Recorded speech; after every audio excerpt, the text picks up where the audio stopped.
Ito po kami ngayon sa Regina Rica, guys. Araw po ng Sunday. So, ma-expect po natin maraming tao. Ayan. Ang ganda ng view. Ang ganda ng view, no?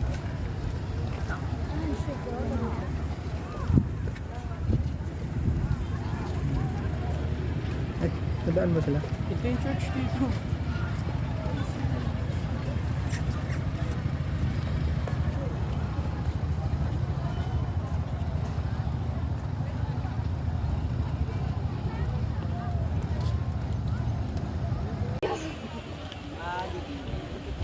Iya, kami nga ako. Akala ko